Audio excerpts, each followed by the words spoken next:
Hello दोस्तों, कैसे हैं आप। उम्मीद करता हूँ कि अच्छे होंगे और ज्योतिष को समझ पा रहे होंगे।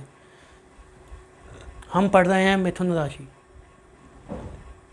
अभी तक आप मेष राशि और वृषभ राशि के बारे में पढ़ चुके हैं।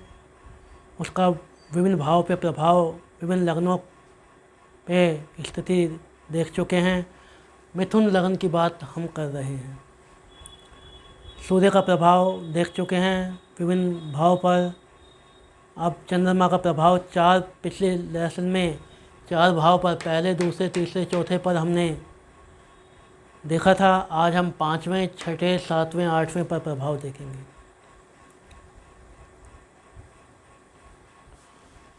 पांचवा भाव, पांचवें भाव से हम क्या देखते हैं? हायर एजुकेशन देखते हैं। पांचवें भाव से हम क्या देखते हैं? संतान की स्थिति देखते हैं। पांचवें भाव से हम क्या देखते हैं? पांचवें भाव से प्रेम संबंध देखते हैं। पांचवें भाव से हम क्या देखते हैं? गेम्स देखते हैं। पांचवें भाव से हम क्या देखते हैं? रुचियाँ देखते हैं। पांचवें भाव से हम क्या देखते हैं? खेल देखते हैं। इस प्रकार पांचवें भाव से बहुत सारी चीज़ें देखी जाती हैं। आपके पूर्व जन्मों का भाव है ये। आपने पूर्व जन्म में कैसे कर्म किए हैं, उसका रिजल्ट आपको इस बार कैसा मिलना है, पांचवें भाव से ही पता चलता है। कौन आके बैठा है? चंद्रमा आके बैठा है। चंद्रमा इस कुंडली में दूसरे घर का मालिक है। दूसरे घर का स्वामी पंचम भाव में आके बैठा है। तो आप बताना शुरू करें कि क्या प्रभाव होगा इसका। 2 लगनें पूरी पढ़ चुके हैं हम। तो दूसरे घर का मालिक पंचम भाव में आके बैठा है। व्यक्ति कहीं ना कहीं वाणी से संबंधित अध्ययन कर रहा होगा। व्यक्ति कहीं ना कहीं जेम्स एंड ज्वेलरी का अध्ययन कर रहा होगा। उसको कर रहा हो या नहीं, लेकिन उसको अच्छा लगता होगा अध्ययन करना। भोजन से रिलेटेड अध्ययन, अपने कुटुंब के बारे में जानकारी रखना इस व्यक्ति को पसंद होगा, रुचि होगी उसकी। इस प्रकार कहना है। दूसरे घर का मालिक यानी कि धनेश कहाँ के बैठा है? पंचम भाव में। धन कमाना इस व्यक्ति को पसंद होगा। धन से संबंधित बातें इसको अच्छी लगती होंगी। कहीं भी मनी ओरिएंटेड सेमिनार वेमिनार हो रहे हो तो यहाँ ये व्यक्ति वहाँ पहुँच जाता होगा। मोटिवेशनल, धन से संबंधित मोटिवेशनल स्पीकर को ज़रूर सुनता होगा या सुनना अच्छा लगता होगा। तो इस प्रकार हमको बात कहनी है।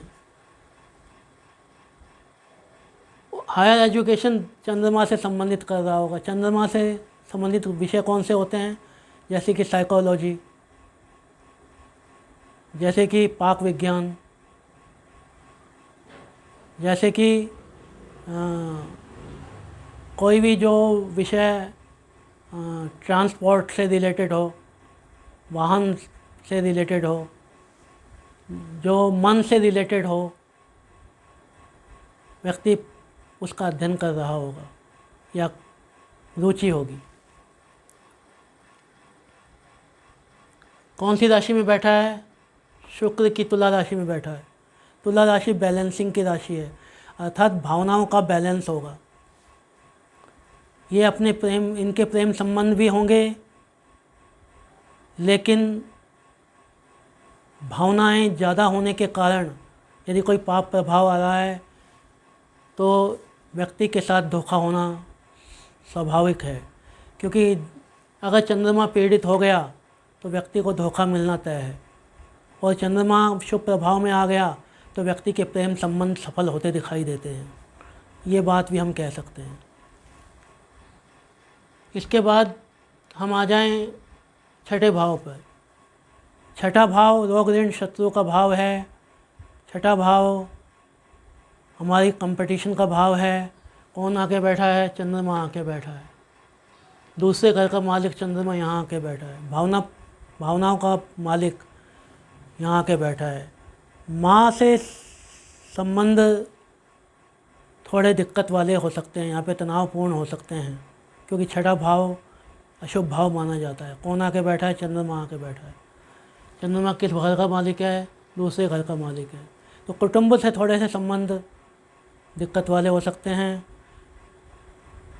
परिश्रम के बाद, संघर्ष के बाद व्यक्ति को सफलता मिलती दिखाई देती है, क्योंकि दूसरा भाव भी मारक भाव कहलाता है। अशुभ भाव थोड़ा सा माना जाता है, और अशुभ भाव का मालिक अशुभ भाव में आके बैठे तो संघर्ष के बाद सफलता दिखाई देती है। प्रतियोगिता में सफलता दिखाई देती है। यदि इन्होंने अपने मन को कंट्रोल में रखा तो बड़ी सफलताएं अर्जित करते हैं ये लोग। अन्यथा रोग ऋण शत्रुओं से गिर जाते हैं चंद्रमा की दशा में ही। ये बातें हमें ध्यान रखनी है। सप्तम भाव में चंद्रमा का आना, धनु राशि गुरु की राशि है। गुरु की राशि में चंद्रमा थोड़ा गुड फील करता है, तो वैवाहिक संबंध अच्छे होंगे। लेकिन चंद्रमा यदि पीड़ित हो रहा है या क्षीण है या पाप प्रभाव में है तो वैवाहिक संबंधों में मधुरता समाप्त हो जाएगी और विवादित स्थिति बन जाएगी। दूसरे घर का मालिक आके सप्तम में बैठा है, मारक भाव का मालिक आके दूसरे मार्केश भाव में बैठा है, तो यहाँ पर रिजल्ट कुछ ज़्यादा अच्छे मिलते दिखाई नहीं दे रहे। जब तक कि गुरु यहाँ ना बैठा हो, गुरु यहाँ नहीं बैठा हो, गुरु यहाँ नहीं बैठा हो, यानी कि गुरु का प्रभाव सप्तम पे आ गया तो कोई दिक्कत नहीं है। लेकिन गुरु का प्रभाव सप्तम पे नहीं आया या शुक्र का प्रभाव नहीं आया तो फिर स्थिति बिगड़ सकती है। यानी कि वैवाहिक संबंधों में मतभेद या विवाद होते हैं या बिजनेस पार्टनरशिप में दिक्कतें आती दिखाई दे रही हैं। ऐसी स्थिति में बिजनेस पार्टनरशिप व्यक्ति को नहीं करनी चाहिए अगर चंद्रमा पीड़ित हो जाए तो। अष्टम भाव में चंद्रमा, अष्टम भाव किसका भाव है? दुर्घटना का भाव है। अचानक जो दिक्कतें आती दिखाई देती हैं वो अष्टम भाव के कारण होती हैं। पीड़ा का भाव है अष्टम भाव, ज्योतिष का भाव है अष्टम भाव, आध्यात्मिक भाव है अष्टम भाव। तो यदि आप अष्टम भाव सबसे बुरा भाव माना जाता है। यदि आप अष्टम भाव का यूटिलाइज सही कर रहे हैं तो अष्टम भाव दिक्कत नहीं देता है। यदि उसका यूटिलाइज सही नहीं किया जाए तो फिर ये दिक्कतें देता है अपनी दशा अंतर दशाओं में। चंद्रमा यदि पीड़ित होकर यहाँ बैठा हुआ है तो मन विचलित रहेगा, मन परेशान रहेगा, तनाव मन में आता रहेगा। अचानक घटनाएं हो सकती हैं, अचानक मन उचाट मारेगा। आप किसी फंक्शन में हैं, अचानक आपका मन उचाट मारेगा, भाग चलो यहाँ से, कुछ अच्छा नहीं लगेगा। ये अष्टम का चंद्रमा करता है, तनाव उत्पन्न कर देगा। कौन सी राशि है? शनि की राशि है। शनि की वैसे शत्रु है चंद्रमा का। तो मन संबंधित परेशानियां इस व्यक्ति को बनी रहेंगी। हाँ, यदि ये ज्योतिष का अध्ययन कर रहा है या मैन्युफैक्चरिंग यूनिट में है या LIC में है या टैक्स डिपार्टमेंट में है, ऑडिट डिपार्टमेंट में है, CA डिपार्टमेंट में है, CS डिपार्टमेंट में है, तो फिर इतनी दिक्कतें नहीं होंगी। उम्मीद करता हूँ कि ये लेसन आपको समझ आया होगा। यदि नहीं आया तो आप फ़ोन करके पूछ सकते हैं। यदि आपने अभी तक मेरे चैनल को सब्सक्राइब नहीं किया है तो सब्सक्राइब कर दें, लाइक कमेंट शेयर भी करें ताकि लोग भी इसका फ़ायदा उठा सकें। अपने ग्रुप में 1-2 बार सेंड करें और लोगों को बताने का प्रयास करें कि यहाँ हम आसानी से ज्योतिष सीख सकते हैं। जय माता।